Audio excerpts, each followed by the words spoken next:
I'm actually kind of singing a melody in my head, so a little bit. It's just my fingers are dancing. Class, it is another beautiful tutorial Tuesday. Today, we are going to be learning the lunge to teeter totter handstand, allowing you to get to a position where you can do things like this, and this, and this, and this, and this. Oh, what? Oh, yeah. What? Hello, class. Today, we're going to be going over the lunge to teeter totter position. All right, the teeter totter is an entry level into our handstand, and the lunge is a cornerstone of gymnastics, tricking, tumbling, a lot of actual free running skills. So although it in itself is not a trick that you're going to be doing, it is the thing that allows you to build power and proper body position and distance for a lot of different skills that you want to do, whether it's your roundoff, handstand, front handsprings, bead kicks and twists, all kinds of different things. They all transfer through a solid lunge position. A lunge is one of the single most important things that you will do to learn these types of skills. And at the same time, it can be very difficult to learn correctly and takes a lot of practice and can be very, very annoying. So now that I've given it such a wonderful intro, let's get right into it. All right, guys, we're gonna start from the top down, from the easiest part down to the hardest part. Hitting the actual lunge position takes coordination between your upper body, your core, and your lower body. So we're gonna start with just the arms and shoulders first. Now, when we do a lunge, the easiest way to put this is, everything I'm saying to you is a lie. There are lots of different ways to do this, but if you start from a gymnastics-centric position, learning the proper gymnastics form for this, once you have that down and dialed in for your skills, you can change it and mold it to whatever you need, because your body will know what the proper position feels like and the proper timing to hit certain positions. Outside of that, you can do whatever you want. It's kind of like if I do a handstand, I should be in this position right here, but as you guys have all probably seen, if you guys have seen Coach Gabe from here, he's about this tall and about this buff, can't miss him. You'll notice he does handstands sometimes like this. You can do whatever position you want instead of this position. But I guarantee you won't be starting and holding that position. You need to start with a solid base, and then you can move up from there. So I'm gonna teach you the solid gymnastics base for a lunge teeter-totter position. From there, once you guys get it down, do what you will. We're gonna start with a shoulder and arm position. So when we do this, really important, we do not want bent arms, and we do not want a curved spine. Okay, we wanna do what's called kinematic stacking. Kinematic stacking means I have one bone on top of another bone. As you guys can see, if I lean over on my arm right now, this bone is underneath this bone. They are one on top of each other. My bones are taking the weight right now, not my muscles. If I bend those arms, the bones are not lined up, I can feel the strain on my joints and on all my connecting muscles and ligaments and tendons right now, a lot more strenuously than I did when I'm here. So when we get ready for our teeter-totters, we want to make sure we have nice kinematic stacked arms. So when we bring our arms up for this, you see this? This is not what we want. This is what I always see. Somebody walks into class and go, put your arms up. This is what we get. First, we're gonna lock out our arms. Second, and this is hard for most people because they do not practice their shoulder flexibility, we want here. We want this position for everything. Why do we want this position? When I do this, I am connecting a bridge from my arms through my head, which gives them something to push against and squeeze against all the way over to my other arm. Notice my shoulders are to my ears. I guarantee you, if you walk into any competitive gymnastics facility, one of the things you're gonna hear, with the exception perhaps of straighten your legs and point your toes, is shoulders or arms to your ears. This is an incredibly fundamental part of gymnastics and proper form training, is being able to do this. If you cannot touch your shoulder to your ear, you need some shoulder flexibility. You need to work your bridge positions. You need to get yourself some lacrosse balls. Put them behind your shoulder, lay down, and do exercises. I can spend 15 minutes talking about that. I'm not going to. There are hundreds, if not thousands, of tutorials on how to open up your shoulders with lacrosse balls.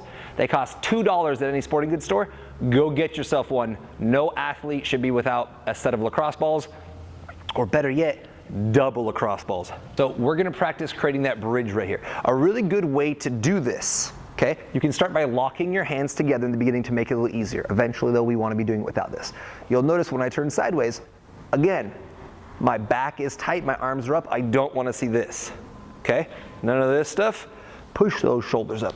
Another really important thing is we want to tighten the crap out of our core to lock our spine in a nice straight line. The most common thing that happens when we start doing teeter totters to handstand and you put your weight on your hands is that people want to look at their hands. It's totally normal. If I go upside down, I want to kind of see what I'm doing to feel safe, right? The problem that happens is this. People put their arms up, and I'm doing a lazy arm up to show you what's more natural, okay? And then what do? They look at their hands. Look at this curved spine. These bones may be stacked, but this, my shoulder now is taking all of the weight by itself because my head is lifted up to look at my hands, all right? You have two awesome little bones at the top of your spine called your axiom and your axis, and they allow your head to bobble around and move around and do all this cool stuff on top of your spine. A bobblehead doll, yeah. When we do this, what I want to do is tighten my core and my spine. Now notice, I am pinching my axiom and my axis, and I am looking up and lifting my chin, but I am not arching my spine, okay? It is very natural when we look up to use our spine to do this, and not just our axiom and axis. It is not a thing we do on a daily basis. It is something you will need to practice in order to get it to work for your handstand. So arms up. And look at this, I'm lifting my chin without affecting my spine. I can see my hands, so now my brain is comfortable, but my body is still in a nice straight line, and that's what we want to go for. So we're gonna make sure we get that before we even get to our lunge, because if that is messed up, as soon as you transfer your weight to your hands for your teeter totter, you're gonna fall on your face, and I'm gonna laugh at you. Right there for a second. All right, guys, to give you a quick demonstration of how a proper shoulder position and arm position for any type of handstand, or in this case for our teeter totter transfer of weight onto our arms works, I'm going to have our social media manager Becca come on out, and she's going to help us with this next thing. This is a drill you can do with your friends. I'm sure your friends will have tons of fun getting to finagle you all around. So what I'm going to do is I'm going to do this incorrectly first. I'm going to put my arms up. Becca, you ready, girl? Yeah. Oh, yeah. And what I'm going to do is I'm going to use just my arm strength and my shoulder. I'm going to squeeze them as hard as I can. And Becca, I want you to try to move my arms wherever you want. Grab them and move them. No, I'm squeezing as hard as I can.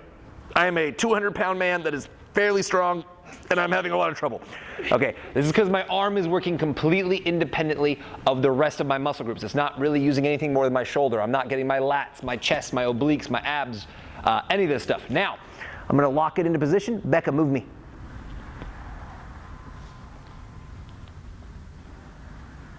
Is that a lot harder for you or easier? Yeah, a lot harder. Yeah. Now I'm not just relying on one single limb or muscle to hold me. I'm using all of them as a single unit. Your body needs to learn to work in unison as a single unit, not as independent things, in order to create the most amount of structure and strength. So practice this, and when you do it, lock in, and then lift your chin and look there. Do not arch the spine. Cool. All right, guys, now that we've learned our upper body, our core, shoulders, and arm positions, now we're gonna move on to what our legs are supposed to be doing, and we're gonna put it all together, all right? So to give you an idea of what it looks like when it's all together, a good solid lunge looks a bit like this. All right, now a couple things I want you to notice here. My body is close to a 45-degree angle.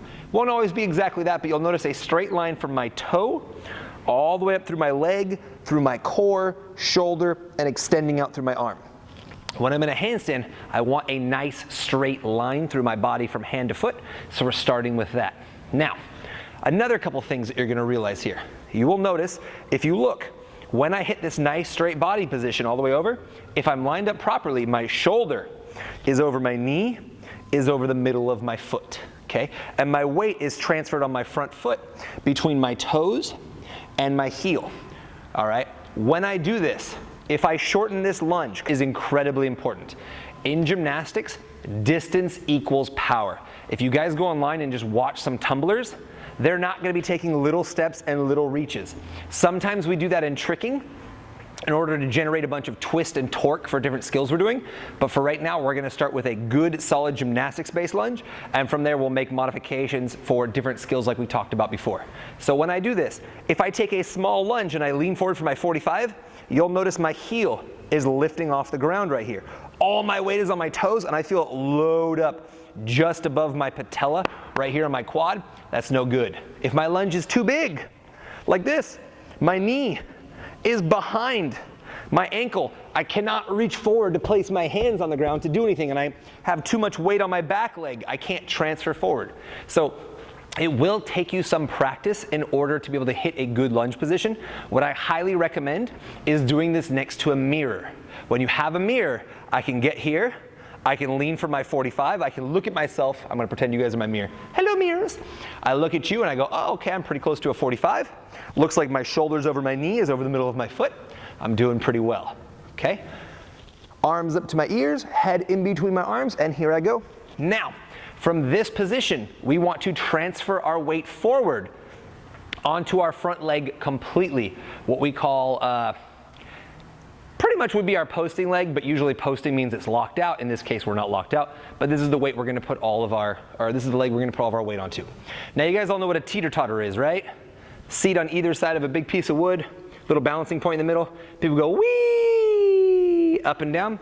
We are gonna create a teeter totter here. So, my foot is one end of the teeter totter, my hands are the other. Now right now, all the weight is on this side. Why? Because this foot is in front of the center of my body. So whenever I do a handstand, a really common thing people do is they bring their hands down, they go, handstand. Notice how round that is? It didn't really go anywhere. There's no weight or transfer for actual power and kick. So when I do this, here's the thing that always makes people feel very uncomfortable when they first start. The distance between your back foot to your front foot is the same distance for a handstand or a powerful tumbling pass or cartwheel of where your foot should be to your hands. So if I do this correctly, you will notice what happens first is I'm going to shift my weight so my hip is now over this foot. So now this is centered. I'm going to reach forward and push. Whee! And I'm going to push forward onto my hands. If I do this correctly, I should not be falling onto my hands. I should be like a ball that rolls, okay? Transferring from one limb to the other. It's kind of like if I do a cartwheel here, I'm not going to drop onto my arm. I set down all this weight and roll just like a nice little ball. We want to easily rock that weight forward and backward. So we're transferring the momentum, not dropping and absorbing and losing all that power. So again, I'm gonna get into my lunge position. I'm at a nice 45. My knee is over the center of my foot. My shoulder is over my knee. My arms are up straight. I'm going to slowly put the weight onto my leg, and I'm gonna reach the same distance forward as my back leg goes up. Now notice, I'm not trying to kick all the way up to a handstand. If you try to kick all the way up to a handstand when you're learning this for the first time, you're gonna fall over flat on your back. You're gonna bend your arms, fall on your face. We don't wanna put all of our weight onto our arms until we have built this strength and the kind of aerial awareness of what it means to be upside down and how that kind of feels. So when you do this, what I highly recommend is a little tiny back leg kick. This front leg right here is just gonna give me a little boop off the ground just to get used to it. So I'm here, I lean forward, boop, boop. Notice again, I'm keeping my shoulders by my ears. I'm not doing this. This is the most common thing. Look at my hands. Boop. Ah! Right onto my face, right? That's what's gonna happen if you don't have your shoulders and your arms structured next to your ears to support. If you try to do it with muscle that you don't have yet, that muscle, because it doesn't really exist, is not going to work. It's gonna drop you on your face. And what am I gonna do, class? I'm gonna laugh at you. No, because that's what we do. It's funny. We've all done this. I have fallen on my face many, many times, all right? We're all on the same team. We're all gonna screw up. We're all trying to learn together. Use your bones to support your weight. So when I do this again, remember it's here, boom. Notice I can be looking back this direction. That makes it easier to stack my bones. But I can, using my axiom and my axis, I can look at my hands as I do this and still have my nice stacked position. Let it take all the weight. So just like that set position is incredibly important to determine how your skill will begin, you want to make sure the landing of your skill is also done very well. The finish is just as important as the takeoff and the actual skill itself. One of the most common things I see when I'm coaching gymnastics classes or tumbling classes is people come in, they'll be like, yeah, coach, I'm ready. I got my nice position. I got my shoulders over my knee, over the center of my foot.